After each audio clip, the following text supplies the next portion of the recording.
शुरू हुआ। बाकी कहाँ है? बाकी आए नहीं अभी, थोड़े ही नहीं। चलो, मेन मेन तो जोक सवारी है, शुरू करो। कैसा आज नहीं जुड़ा?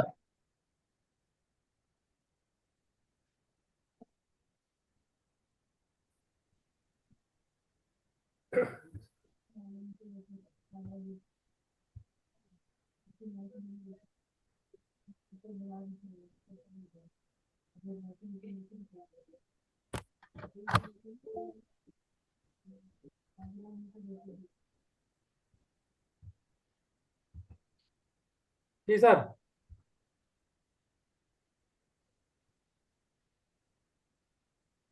स्टार्ट करें? हाँ जी, बिल्कुल कर सकते हो। है डॉक्टर प्रदीप? बिल्कुल कीजिए सर। हाँ, शुरू करो। ठीक है, चलो। Good evening to all. Good एक इवनिंग सर। पेशेंट जो जिसके फादर मेरे पेशेंट थे बहुत पहले, 20-25 साल पहले। अ, जब मैं गाजियाबाद में प्रैक्टिस करता था, 20-25 साल पहले की बात है। तो वो एक बैंक में मैनेजर थे। तो उनका केस मैंने ठीक किया था। तो वो काफी दिन बाद जो है अपने बेटे को लेके मेरे पास आए। मेरी क्लिनिक का जो है एड्रेस वेड्रेस चेंज हो गया। वो मेरे जो ईएनटी सर्जन थे साथ वाले, उनसे उन्होंने मेरा एड्रेस लिया, मेरा फोन नंबर लिया। देन फिर उन्होंने मुझे अप्रोच किया। तो वो अपने बेटे को लेके मेरे पास आए। उनका जो बेटा था वो करीब 28 साल का लड़का है, जिसको प्रॉब्लम ये थी कि उसे सांस में थोड़ी सी घुटन महसूस होती थी, जिसके जिसका कारण उसे समझ नहीं आ पा रहा था। शुरुआत में उसको एलर्जिक राइनाइटिस हुई थी। एलर्जिक राइनाइटिस के बाद उन्होंने किसी साइकाट्रिस्ट से भी ट्रीटमेंट लिया, लगातार दवाई ली। 10-15 दिन वो ठीक रहे। फिर उसके बाद उनकी जो प्रॉब्लम है वो दोबारा शुरू हो गई। और उन्हें ये सांस में घुटन और ये सब जो है ना, फिर दोबारा से थोड़ा सा प्रॉब्लम ज्यादा ही होगी। तो इसके बाद उन्होंने अपनी मेडिसिन लेना बंद कर दिया। देन फिर उनके फादर ने कहा कि चलो भाई हम डॉक्टर साहब के पास चलते हैं। तो पेशेंट ने बताना शुरू किया कि इसे जो है बार बार जुकाम और गला खराब होने की परेशानी थी, जिसके कारण वो काफी परेशान रहा। फिर 2 साल पहले उसने चेस्ट में भारीपन होने लगा। ऐसे में उसे 90% दाएं तरफ और 10% बाएं तरफ होता था। दोनों तरफ एक साथ नहीं होता था।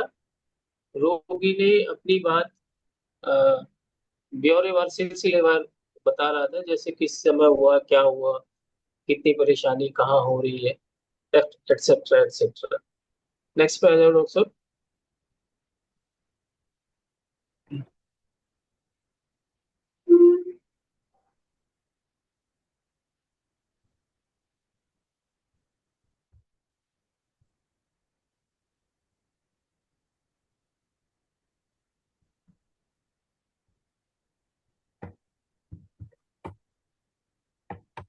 उनको फिर साइकाट्रिस्ट ने भी दवाइयाँ दी, जिनसे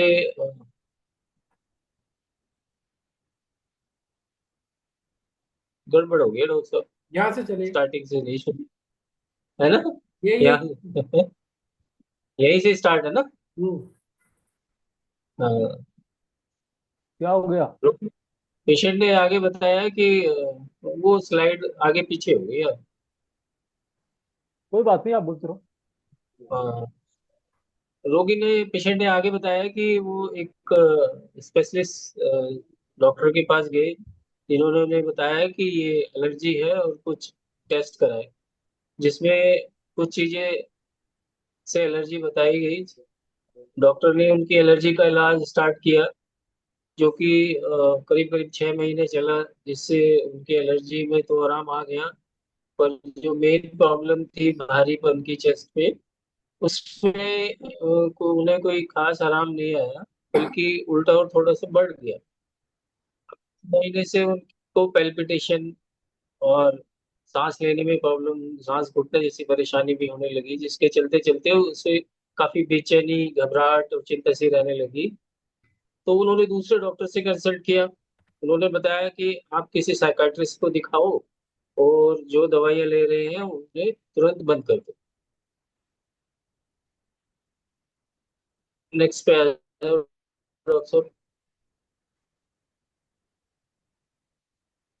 साइकाट्रिस्ट ने उन्होंने जो दवाई दी, उन जिनसे बहुत कुछ लाभ नहीं हुआ, धीरे धीरे दवाई भी उनकी कम की गई, पर सिम्टम्स तो बने रहे। फिर अपने फादर के कहने से वो मेरे पास आए, और उनके फादर को मेरे ऊपर काफी ट्रस्ट था, इसलिए वो मेरे पास आ गए। नेक्स्ट आ जाओ।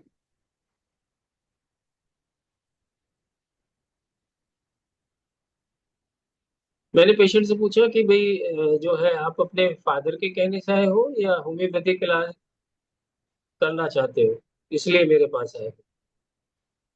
पेशेंट ने कहा जी, फादर को आप पे बहुत फेथ है। उन्होंने कहा तो मैं आया हूँ। वैसे मेरी बीवी भी होम्योपैथिक चिकित्सक है, परंतु वो खुद भी होम्योपैथिक में ज्यादा फेथ नहीं रखती। नेक्स्ट पे आ जाओ next पे।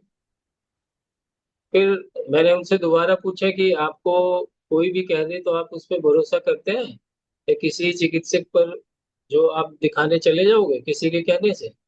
पेशेंट ने कहा जी नहीं, बिल्कुल नहीं। ऐसे मैं किसी को नहीं दिखाता, इसलिए भी जब दिखाया किसी स्पेशलिस्ट को ही दिखाया। तो फादर के कहने से क्यों आ गए? पेशेंट ने कहा कि जी पिताजी हैं, फादर हैं, गलत थोड़ी बताएंगे। उनकी बात तो मुझे माननी पड़ेगी, फादर है मेरे। तो फिर मैंने उनसे पूछा और अभी आपको क्या हो रहा है इस चेस्ट के भारीपन से? पेशेंट ने कहा जी घबराहट सी रहती है, हर समय बड़ी घुटन सी महसूस रहती है, धड़कन भी तेज हो जाती है, बेचैनी बहुत होती है। पता नहीं क्या होता है, किस टेस्ट में तो कुछ आया नहीं, सीटी स्कैन भी ठीक है, पर समझ नहीं आता क्यों है। डॉक्टर कहते हैं एंजाइटी डिसऑर्डर है।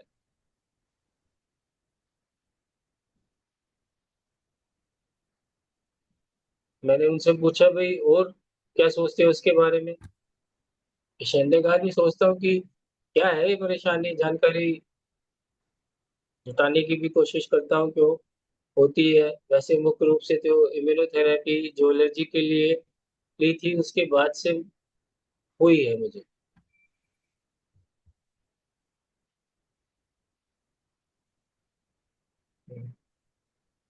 अब जो दवाई ले रहे हैं उसे मैंने पूछा भाई अब वो क्यों छोड़ दी आपने? पेशेंट ने कहा कि उससे कोई बहुत ज्यादा आराम तो हो नहीं रहा था। जब तक लो थोड़ा आराम होता था, मुझे लगा कि ये तो ऐसे पूरी लाइफ ही खानी पड़ेगी दवाई, ये तो दवाई लेते रहना पड़ेगा। इसी डर की वजह से मैंने डॉक्टर छोड़ दी।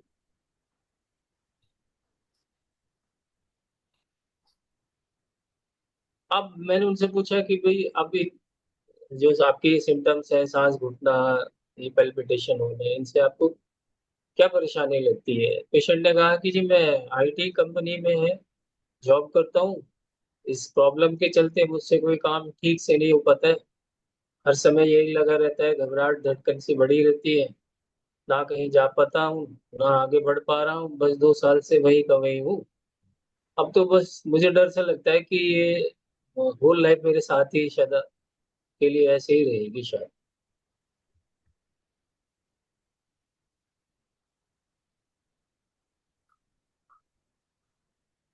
पेशेंट ने थोड़ा सा स्माइल करते हुए मुझसे कहा कि आपके बारे में फादर ने बड़ी तारीफ की है, आप तो अच्छे अच्छे केस ठीक कर देते हो। तो अब आप कुछ ही करिए, कुछ करो डॉक्टर साहब। अब मुझे मेडिसिन तो समझ में आ गई थी। तो अब आप सब लोग देखो क्या मेडिसिन हो सकती है। एक चीज और थी, जब जो थोड़ा सा मैंने ऑब्जर्व भी किया, जब वो मेरे चैम्बर में घुसे तो उनके फादर ने भी मुझसे हाथ जोड़ के नमस्ते की, उन्होंने भी मुझसे हाथ जोड़ कर नमस्ते की, फिर अपनी पेशेंट चेयर पर आके बैठ गए। फादर ने बताया कि जी ये मेरा बेटा है, आईटी कंपनी में जॉब करता है।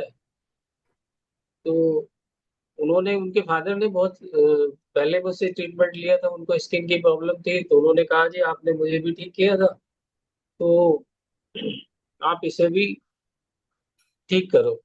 बेटे ने भी बड़ा माइल्ड सा उससे गर्दन हिला के अपनी बात के फादर की बातों का ये बातों को यस करता रहा। तो यहाँ हमने उसको लिया रेफरेंस फॉर दोज अराउंड।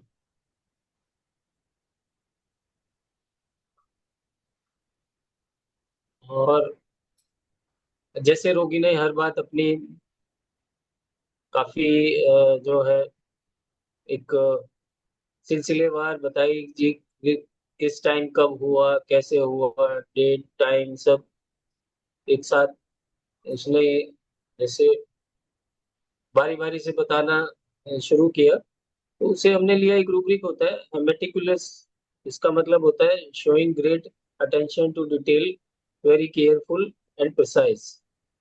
तो ये सिंथेसिस रूब्रिक में जो है रेफर कर दिया है इस रूब्रिक को, कंसाइसिस अबाउट ट्रैफिक्स।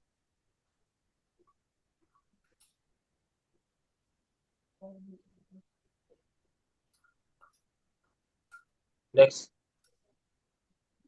जैसे अभी आप थोड़ा सा देखेंगे कि पेशेंट ने बताया कि मुझे जो स्पेशलिस्ट था उसके पास जाने के बाद जो ये एलर्जी के जो टेस्ट वेस्ट कराए, कुछ चीजें एलर्जी बताई, और उन्होंने एलर्जी की दवाई भी ली, फिर भी चेस्ट में कोई आराम नहीं आया, उल्टा और थोड़ा सा बढ़ गया। तो यहाँ पेशेंट में जो लग रहा है वो डिलूजन रॉन्ग है सफर्ड वाली फीलिंग आ रही है उससे।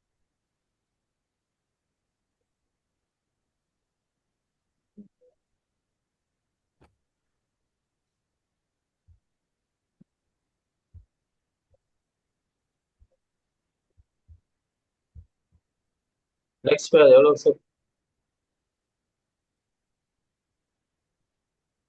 थोड़ा सा पेशेंट वो क्यूरियस भी था, क्योंकि वो पता कर रहा था जी क्या प्रॉब्लम है, कहाँ है, देखता भी रहता था, उसे थोड़ी सी घबराहट भी रहती थी। तो वो अपनी प्रॉब्लम को समझ नहीं पा रहा था और ये जानने की कोशिश कर रहा था कि जी टेस्ट में तो कुछ आ नहीं रहा है, फिर भी मुझे प्रॉब्लम क्या है। डॉक्टर समझ नहीं पा रहे, डॉक्टर एंजाइटी डिसऑर्डर बता रहे हैं, बस कुछ तो प्रॉब्लम है। यहाँ वो थोड़ा सा क्यूरियस।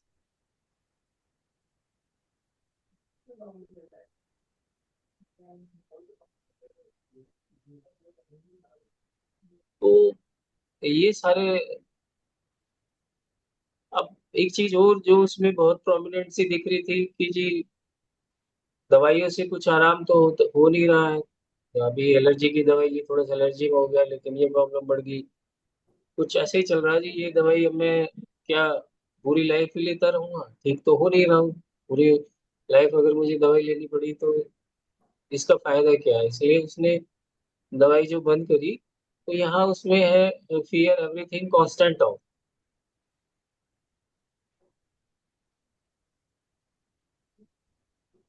तो ये बहुत सारे जो ये रूब्रिक, एक चीज और है उसमें कि वो बेचारा आईटी कंपनी में जॉब करता है, जिसकी वजह से वो वहीं का वहीं अटका हुआ है।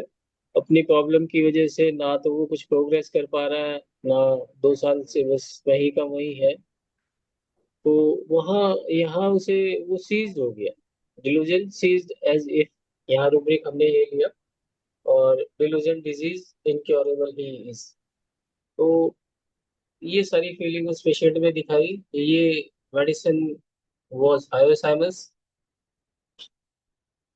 थोड़ी इसके साथ आप स्माइलिंग, फ्लैटरिंग, इंसाइटिंग, ये सब ले सकते हो, ये सब रूब्रिक में आ जाएंगे। बट जो मेन शेड थी आयु की, वो ये थी कि patient always high SMS peer bitrate में नहीं आएगा, एक दूसरी शेड में भी आ सकता है। तो यहाँ ध्यान देने वाली बात ये है कि हाई एसएमएस अगर हमें समझ में है तो हम दूसरी तरह से भी उसको पकड़ सकते हैं। बहुत सुंदर सर, बहुत बढ़िया आपने वेरी गुड डॉक्टर साहब, वेरी गुड, वेरी गुड। बढ़िया। बहुत अच्छे तरीके से आपने समझाया कि इसकी एक एक रूब्रिक को आपने जिस तरीके से डिस्क्राइब किया है कि कौन सा रूब्रिक लिया गया है, क्यों लिया गया है, इससे बड़ा जो है क्लैरिफिकेशन हो गया। हाँ, अब आप वो चीज है ना डॉक्टर साहब, हम हाई हाई एसएमएस को पीयर बिटरेट से पकड़ने की ज्यादा कोशिश करते हैं। जी बट जी जी। देखो ये पेशेंट बड़ा ब्राइट सा है और इसमें कोई बिटरेट वाली फीलिंग हमें नजर आ नहीं रही है। बट अगर हम जब रूब्रिक पे जाएंगे तो मेडिसिन हाई एसएमएस निकल के आएगी। जैसे इसमें एक रूब्रिक जो है बड़ा अच्छा है, जो है पर्टिकुलर्स, जो हर चीज उसका एक डॉक्टर साहब एक मैसेज भी है जो पेशेंट से मैंने मंगाया था। मैं उसको शेयर करूंगा आपको। उसने वो अपनी लैंग्वेज, आप जब आप उसकी पढ़ेंगे तो उसने टाइम विद डेट अपना मैसेज उसने जो मुझे फॉरवर्ड किया है वो मैं आपको ग्रुप पे सेंड कर दूंगा। आप उसे देखेंगे तो वो एक नई चीज है जो उसके मैसेज को पढ़ के शायद आप पकड़ लो। जी डॉक्टर साहब, आपने बिल्कुल जैसे वो आपको बता भी रहा था ना कि 90% इधर है और 10% इधर है, इतना पर्टिकुलर बताना।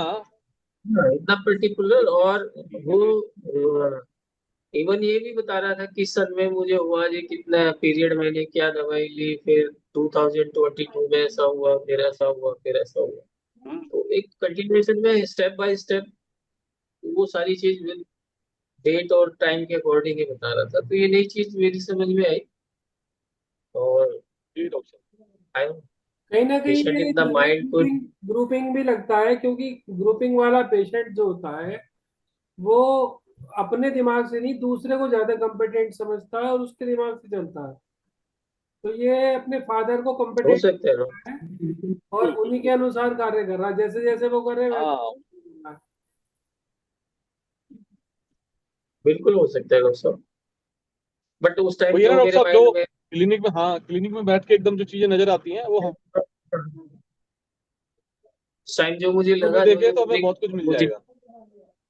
हाँ हाँ, जो जो रूब्रिक मुझे क्लिक करे तो ये एक हायो की शेड ऐसे भी आ सकती है। अभी तक हम हायो को पीयर बिट्रेट और सस्पिशियस और इस सब में ज्यादा ढूंढ रहे थे। ठीक है सर, थैंक यू, बहुत अच्छा आपका केस रहा आज का। इसको आज यहीं समाप्त करते हैं। बहुत बहुत धन्यवाद। अगली मीटिंग में फिर आपसे मुलाकात होगी। थैंक हमारे सब श्रोताओं यू को एवरीवन। बहुत धन्यवाद। Thank you sir, thank you so much. ठीक है डॉक्टर साहब, ओके। ओके जी, ओके जी। Thank you.